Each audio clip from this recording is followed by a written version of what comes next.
Okay, this is the answer for question number 10. We assume that you have got money put in the bank, which is 1,000 ringgit. Okay, now the bank pays you an interest of 10% after 1 month. So I'm just going to type the month number at the end of month number 1. Okay, end of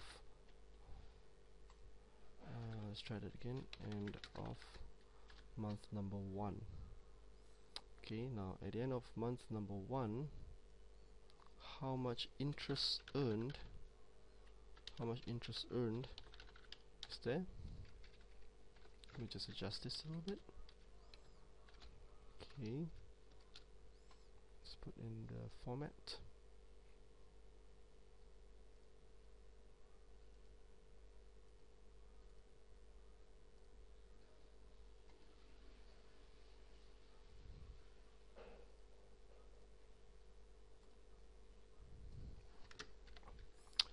Okay, let's put here interest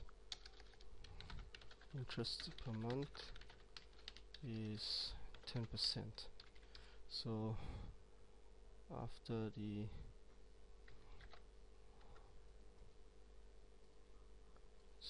the first month, you've got 10% times the money put into the bank. No, that's wrong. That's 10, which is D2 percentage times D1. D2 percentage times D1. I can also do D2 divided by 100. That will be 10%. A quicker way to do that is actually to put a percentage sign, D2%. Okay, so that's 100. Now I'm going to put here a new balance. So new balance means how much money I have in the bank. Okay, is equal to 100 plus with the original amount, so now I've got 1,100. Now to go to the second month, I just use a formula, 85 plus 1. Okay, now the interest earned is now 10%, which is 10 comes from D2, but be careful, it has to be an absolute address. D2 multiplied by what? Which is the new balance? New balance is C5. Okay, so I'm calculating 10%. Don't forget the percentage sign. 10% of C5. Okay. Now the new balance will be interest earned plus with the previous new balance. Okay. So that's done. Let me show you the formula again, because we are almost ready to copy and drag the lines from cell A6 to the C6 all the way down. But before that, show you again the interest earned. Interest earned at the end of the first month is the money put in the bank. That's D1 multiply the D1 money put in the bank here, multiply by 10%. Now the 10 comes from D2, so D2 percentage. For the first row, which is row number 5, there's no need to put the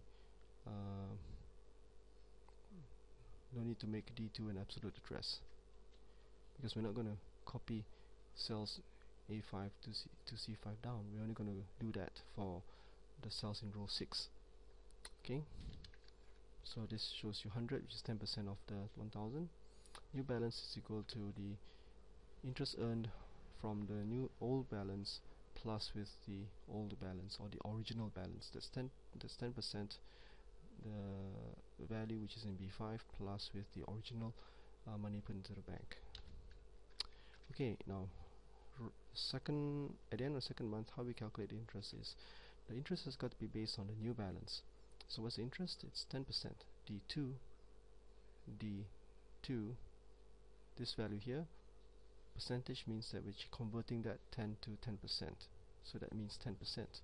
But we need to put a dollar sign in front of the D and a dollar sign in front of the 2, because we're going to be copying and dragging this entire row down.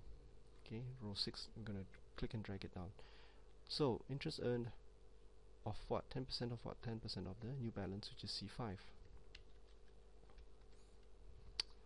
Now C6 is simply adding the interest earned from the new balance, plusing with the new balance, so that gives us 1210. So the money has grown. Cell A6 is simply, if I press F2, is simply doing a +1 from the previous cell above it, so that's A5 plus 1. Let me press escape. Now I'm ready to click and drag this thing down. But let me just change my view, change it to 75%. There you go, that's too small. Okay, one more time, change it to 100%. Okay, now I'm going to click and drag this down. So the goal is to find how long will it take for the money to grow larger than 3000. Okay, right, so as you can see, let me just change the view a little bit, change it to 140. Okay, so here we can see that the money has grown to be more than 3000 here at the end of month number 12. Before that it was 2800, very close to 3000 but not quite 3000. And then when we went to the end of month number 12, the interest earned is 285.312. Add this value with this value here, these two values, we add them together, gives you this amount, 3138. Now 3138 is greater than 3000, so the answer is month 12. Okay, at the end of month 12 we get the amount larger than 3000. That's it.